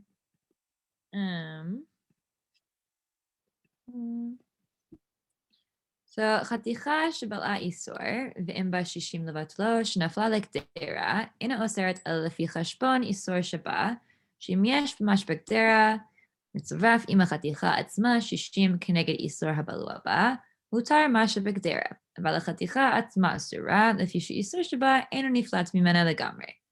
So unsurprisingly, he goes with the Rashba, which makes sense given what we read in the Beit Yosef. And then the Rama says, "V'chein ikar udelo k'mo shekatav le'el siman tzadi bet da'af ota chaticha muteret." Okay, so stop there. Wait, stop there. V'chein ikar, and this is the halacha v'lo k'mo shekatav le'el siman tzadi bet da'af ota chaticha muteret. Because actually, if you go and look there in tzadi bet, which we will do when we do Basar B'chalav, he says it's mutter. He says the piece is mutter, not like the Rashba, like the Tur. In other words, like the Rashba, because the Rashba still has that line about like if it's something like watery, then it, right? I don't know what you're. No, he talked about the same. There he says the piece will become mutter. We're not going to look there now, but we'll look there later. But I'm just pointing out that he's like, it sounds like he's passing like the Tur over in Tzadi Bet. Right, but the Rashba still hedges and says, בדבר שנבלל ונימוח שאם נפל דם וכיוצא בו לתוך... Oh, yeah. By liquids you're talking about. Yeah, Right. yeah, that's true. But over there in Tzadi Bet, he's not talking about liquids. Oh, he's not talking about liquids? Okay, never mind. Oh, he's talking about the same case. He's talking about the exact same case, except here he's talking about Isser. There he's talking about milk into meat. And then he says sort of parenthetically, but by Shar Isurim, we don't say Chanan, and the piece would go back to becoming mutter. Even though right here he says, liquid? What? Milk doesn't count as a liquid, like dam. No. When the Rashba is talking about liquid into liquid, Oh, what okay. he's talking about over there is just like our drop of blood on a piece of meat. Instead of a drop of blood, a drop of milk onto a piece of meat. There's three types. This is a very important point that you should all remember, which is that there's dry and dry and liquid and liquid, but there's also liquid in dry. And that's really the main case we talk about all the time. Sometimes we call it liquid and liquid, but really what we mean is liquid and dry. Because liquid and liquid, where it gets all mixed up, that's a different case. And that we'll see the Rashba, right, the Rashba also allows. We're about to see that. In other words, there are three cases. There are three types of mixtures: dry and dry, which you can go by rov, if it's min mino, and liquid and liquid. Well, that's a big question. Real liquid and real liquid. What is that? Is there hanan there? And I did a bunch of research. I'm not gonna do it today. I did actually a bunch of research for this class, but hopefully I'll remember it when we do Tzadi Bet. Because Behef the simplest thing I can say is like this. Behef said, we don't say Hanan by liquids and liquids. We only say Hanan by liquids into solids. But by liquids and liquids, like blood into milk or something, we don't say Hanan in the sense that if more milk mixed with that blood, then we could just need 60 against the original blood. You don't need to say you need 60 against the milk and blood that originally mixed. And it's a machlo, whatever. The Ramah says that's in that's behefsed mutar, but in regular cases also we would say Hanan. And the Magen of Raham, as far as I can tell, says even in not a hefsed, he's even more makel. But we'll see that maybe another time. But let's go on. I just wanted to point out that this is a very key line there, that in the parentheses, that the Ramah is saying, this is the halacha, not like what he says in Tzadi Bet. Masha'en Ken, go ahead, Stexi. Masha'en Ken דבר הנבלע ונימוח, שאם נפל דם וכיוצא בו לתל חברותיו של התר, ואסרו מחמת מותו, ואחר כך נדרבה הרותיו של התר, עד שיש בין כולו 60 לבטל הדם כולו, מותר שהכל נבלע ונתערב. Right, so also maintaining the Rashba's distinction between like a chaticha and the like idea of like balua versus like liquidy stuff where he thinks it's evenly distributed. Right. In other words, there the piece will become. They're the piece. What's his point? The piece we always need to just to go against the original isser, but here the piece, in other words, the piece in this case is a liquid piece, will actually become mutter. You don't have to try to somehow do the impossible, somehow remove the original liquid. Here the idea is just that like with this whole shita, we're not confident that like the chaticha is having like all of the isser like expunged from it / evenly spread throughout the other chatichot or content. Whereas like when everything is like liquidy, we feel like it's not like isser is remaining more concentratedly in that bit of liquid that existed before. Like it's completely right. There's no locality. Spread. There's no locality here. Exactly. Yeah. Now here we did see a case earlier, right, where that isn't the case. Where if like you cooled it down and the liquid will recongeal, right? We saw it was fat.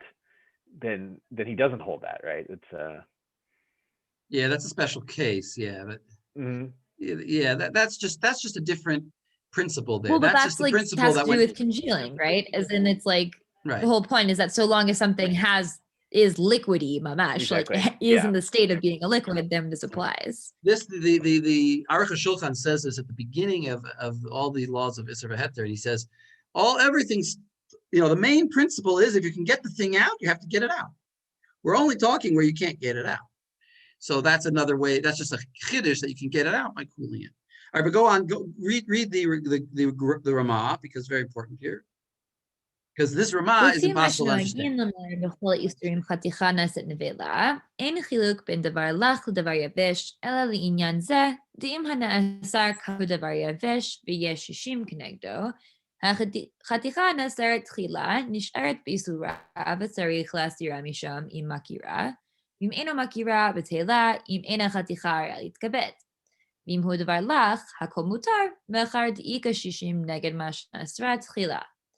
So how do you understand this? I don't know how you understood this Ramah.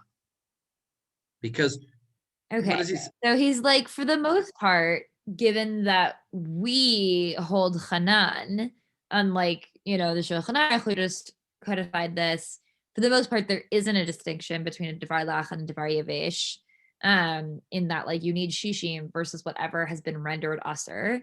Kavar hu Devar Yavesh v'yesh Nazar, Kavar hu Devar Yavesh v'yesh Shishim Kenegdo. No, but it's not true. It's not true, you see.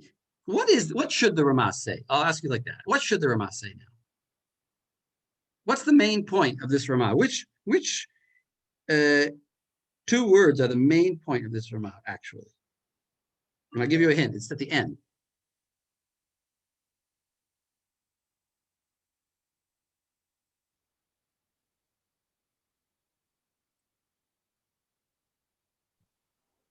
Ma shene'esra. Right. Or I would say Sheneh Esra Techila. Ma Sheneh Esra Techila. That is the main distinction, right? I mean, Because yeah, as in it's just different from the Shulchan Aruch thing. his main point should be that he says you don't need to go against the absorption, but against everything that was Nesar Techila. And everybody's bothered by what the heck is the Ramah talking about Lach, the Lach? He has that same distinction. Once you accept that point, then he would also agree that if you had 60 against the original mixture, let's say you have blood in milk, and it mixed together, and now it's Aser. Now you need 60 against that blood and milk.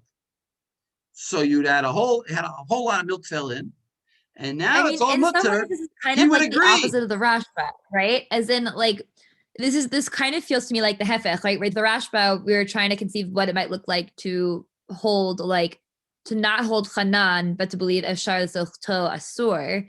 And this is almost like having the whole Lach thing and still requiring, like, both believing that it is, like, evenly distributed in the case of Lach, and also saying you still need Shishim Keneged, like what was initially, the whole thing that was initially Asur, not just the Isser, is kind of like saying Eshar Zochto Mutar, but Hanan.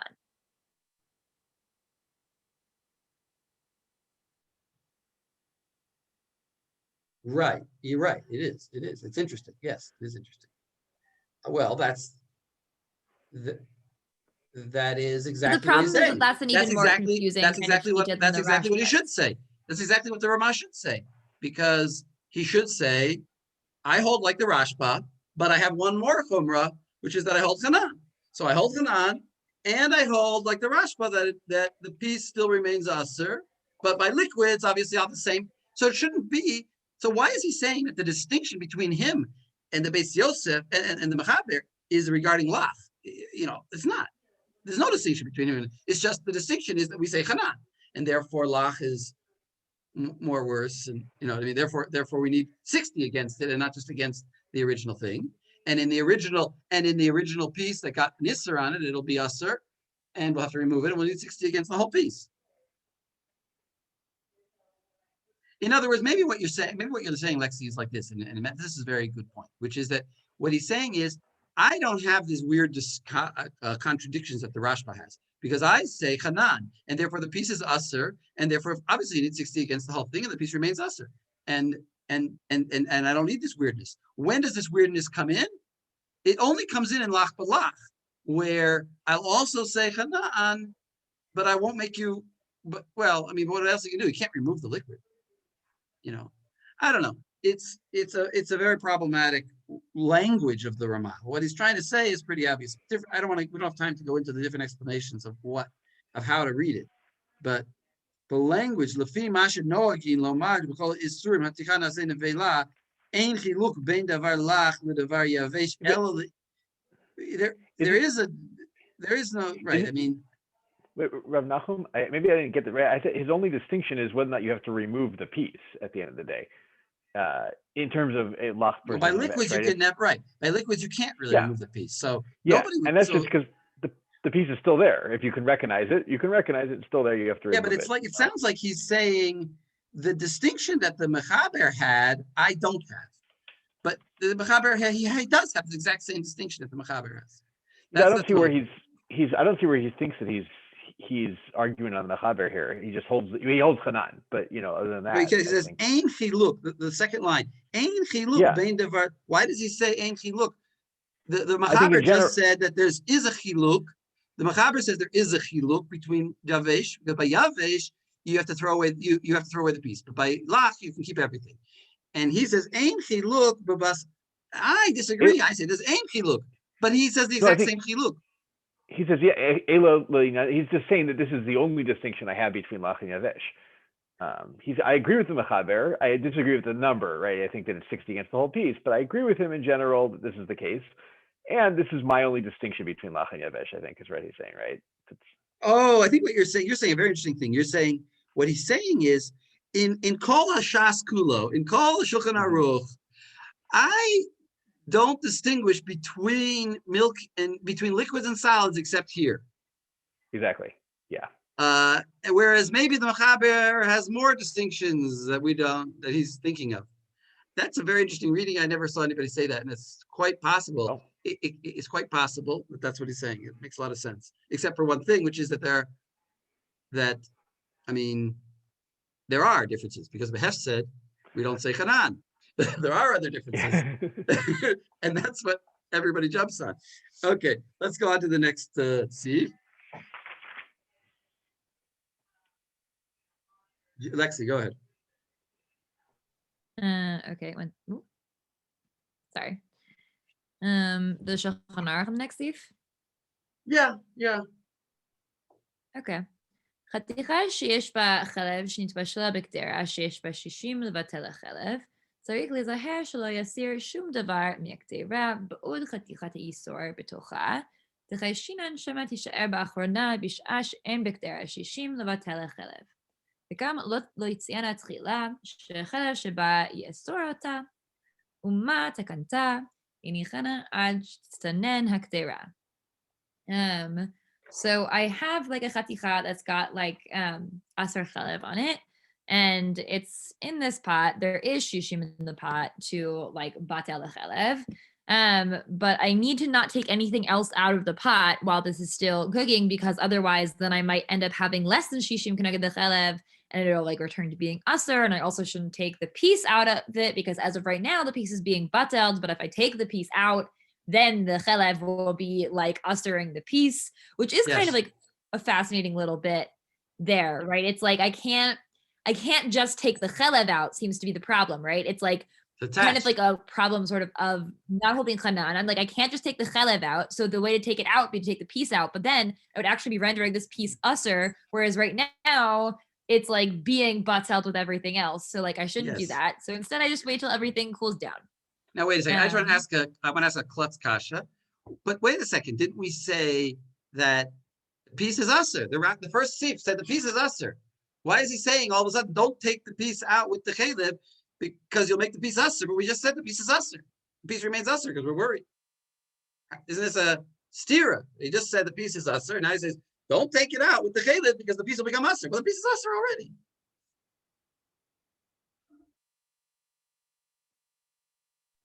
Yeah. It's a klutz kasha. In other words, what I mean is it's a kasha that you should say that's a ridiculous kasha. Maybe it's not so ridiculous, but what's wrong with my kasha? Right. And so like, and the whole thing, which the Rama then points out, where he says like, don't go there. Don't go there. Answer my question. Huh? Don't go yet. You're skipping over you're ignoring my question. Reiterate it, please. In the first sieve, we said that the Rashba holds that the piece remains usher because we don't know if it all got out. Why are we all of a sudden saying here that the piece would be mutter as long as you don't take it out? The piece will remain mutter as long as you let it all cool, but the piece should be usher. You could potentially say that it was a case where there wasn't time for the chalev to be like properly like balua in that piece. But we seem to generally think that like the Rashba thing is when the like Isser was properly balua in a chaticha, and then that's cooked with other things, and we don't think that it like fully, completely, totally is expelled from that chaticha and dispersed. Mhm. Whereas here, Right. you could presumably say this is a case where the chalev didn't have the time to really like Right. In other sink words, into if the chalev was not chaticha. cooked with the meat ahead of time, and then this happened, but you put it in raw, and the meat was kosher, and some of the achronim get into this question of like, well, wait a second, how'd you salt it? If you salted it, then didn't that heat it up? And then so they talk whatever. Those are side questions, but somehow they have answers. Somehow you salted it and you put it in raw, and it's no more will the fat go into this piece than in any other piece.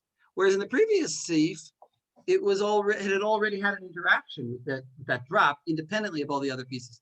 So here the piece really is mutter until you take it out hot, in which case the fat will start going into it. Now the Ramah has two problems with this. So read the Ramah. לפי מה דקיימלן חתיכה נעשית נבלה, מסיר חתיכה אסורה משם ושאר מותר. Well, I mean, it's basically just that like the kind of strange, but ultimately like the concept of, oh, I can't take the chaticha out, that only applies when I don't think this chaticha has already become usher. Which like it only applies when you don't hold chanan, right? So for the Shulchan Aruch, he can say like, fine, right now this chaticha itself hasn't, huh? Look at Shach Zion. לפי מה דקיימלן חנן, פירוש ואם כן החתיכה זו על כל פנים אסורה משום איסור דבוק. אם כן מסיר החתיכה וכולי, שהרי אינו מזיק כלום במה שמסירה. אם כן לא יניחנה בחינם בקטרה, דברי האיתור? ודברי התרת זהב. But anyway. תרת זהב בסעיף זה אינם מכוונים עין שם. Okay, but the main point is just the main point is just the beginning there. Perush v'im kain aticha zo al kol panim asura. He doesn't say. Look what he does. Perush. When he writes the word perush, what he's saying is klomar. When Rashi says klomar, which means I am going to tell you how to read this and I don't care what the words are. Perush. I mean, I'm just saying in this. I'm not making a rule that every perush is that, but this perush is that. He says, Mishum Isser Davuk. Isser Davuk is a concept that the Ramah holds that the Mechaber does not hold, which is that when you have a piece of fat on a piece of meat and they're davuk, they're like glued together, so we do view it as though they were cooked separately, like Sif Aleph. We say that there's an interaction between the chalab directly and the piece, and therefore the piece will become usher. And chanan, right, which I actually think also supports the reading I was suggesting of why this is different than the previous Saif, right? That it's the case of like the chalev davuk for the Ramah, that's something where we say this is like meaningfully interacted already with this piece and rendered it usher. Right. Whereas like with the Shulchan Aruch, it's like, I don't think this has like meaningfully spread through / interacted with this piece sufficiently that it has like a different status than the other stuff. Right. Yes. 100% agree with you. Yes. But I'm just saying the Ramah does hold Isser Davuk. And then once we have Isser Davuk, the piece becomes Asr. And then we're actually going to need 60 against the Chalev and the piece, not just against the Chalev. It's another distinction. And then let's look at the Ramah again.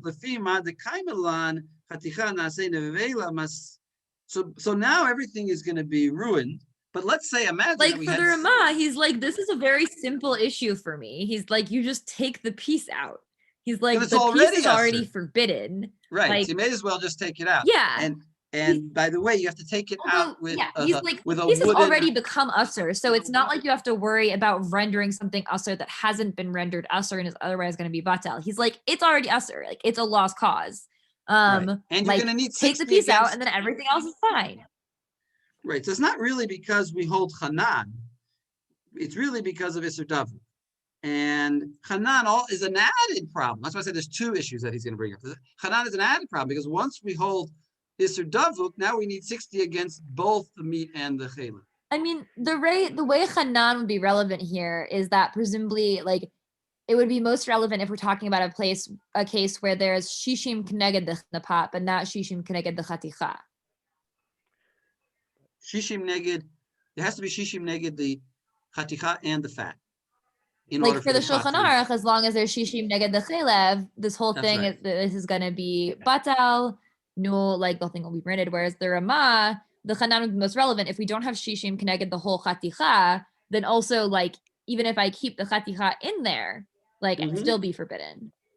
But I do wonder though, in the case where you have Hanan, if where let's say you have a piece that absorbs blood, and then you drop it into it, like heated, and then you drop it into this pot, right? The show, I'm not sure. The Mechaber might say that that's still not the piece itself isn't asur. It's what its boleh is asur, and therefore that's even still a problem in that case to take it out until the thing is cooled down. Versus the Ramah would say no, it's Hanan, so it's gone, right? You're saying, according to the Mechaber, even if I cook the fat and the meat together ahead of time, I also, well, the piece is going to remain usher. So why not take it out? I don't understand. The piece isn't a real asur though. It's only asur because it it's is boleh. But I but can't there's eat it. you can't eat it, but there's a possibility that it's not it never becomes a full. Then I guess never mind, because then it becomes circular. So why do you care when you take it out, right? So Yeah. so never mind. I retract But the comment. there is, So. well, there might be a nafkamina, which is that according to the, well, I don't want to say, but just want to say the one other thing that I forget where I saw it, but you should take, I think I saw it actually in Aruch HaShulchan. He says you should take it out with like a kesam, he says, like a wooden stick. Because if you take it out with a metal spoon, the spoon's going to be usher now. Yeah. So you take it out Take it with with like, your hand. well, it's hot. I hope you don't do that, but Yeah. when it's cold, see the Mechaber, the Ramah says take it out when it's hot. The Mechaber says take it out when it's cold. Yeah. Now just look at see if this is the Aruch HaShulchan Yud Daled. Just let's look at this as a little addition. This is Aruch HaShulchan. He says like this: V'ken kidera hadasha, o she'eno bat yoma, ubala kazayis chelev, odam. So you have some kind of pot that has like an isser in it, but a small amount, not the whole pot. Some kazayit. O shar isser, v'ne'asar kader. So now the pot is isser. See, these cases of chelev, these cases that we talked about are so abstract. I wanted to give you like a case that more likely could happen. Ubashlu boba oto yom tavshil sheyesh bo shishim keneged isser. So what you used the wrong pot, it had some isser in it, and now you cooked in it, let's say 60 times. So the food is mutter. Keneged ha'isser shabala. Ve'im kain ha'tavshil mutter. Obviously the tav shall be mutter. Mihu tzarich lizaher shelo likach me'akedera me'atavshil. But don't take any of the soup or whatever you cooked out. The shema yima etatavshil misishim, because you're gonna, by taking some out, you're lowering the volume, and now maybe it's not 60 against it. Neged ha'isser, but te'aser tavshil. Now the rest of the tavshil become aser. So, and similarly, I would say you can't keep boiling it; it might evaporate. V'lechen yizahir lahaniach bo atavshil ad sheyitztanen. So you should let it cool, which is actually not like the Ramah. In other words, he's saying take the piece out when it's hot, but that's the Ramah says take the piece out when it's still hot. The Aruch HaShulchan says, what if you can't take the piece out because it's the pot itself? So then you do have to follow the Mechaber. If it's the pot itself, you have to just let everything cool. V'zehu l'didan can move on. And in other words, even us who hold, Hanan and hold Isser Davuk, this case, we would agree with the Mechaber that you should let it get cold. Because by continuing to use the pot, you may create an Isser, even though it was originally mutter, because that kazayit of Isser in the walls remains there. Okay, so we learned kind of a very complicated, interesting topic, but not so relevant to Maaseh, I guess. but we learned some practical, we learned like applications of some principles that we had, which is, you know, how exactly does Hanan work? Efshar the Sochto, can the piece actually become mutter? We saw that the Tur seems to say you can, and we don't paskin like that, but the Tur has a lot of good source for what he's saying. The Rashba seems to me more like a after the Gemara thought. I don't think the Rashba is really based on the Gemara. I think he's really just a concern that he thought of himself after the Gemara, a logical concern, which doesn't fit into the real structure of the Gemara. But right, and in that sense, it's kind of like an acharon type thought. Usually the Rishonim are based on, directly learning the Gemara. Okay, guys. So next week we'll do the next Siman. I sent you already some. Actually, what I sent you is a little bit mishubash. So maybe I'll say don't. So maybe you could ignore it, and I'll send you another thing for next Siman. Okay, guys. So have a good week. I guess we'll try to meet for a Shiva call. Right, Rabbi Landis? Yeah, so that, unmute yourself. Thank you. Okay, Thank you. sure. Laila Tov. Bye.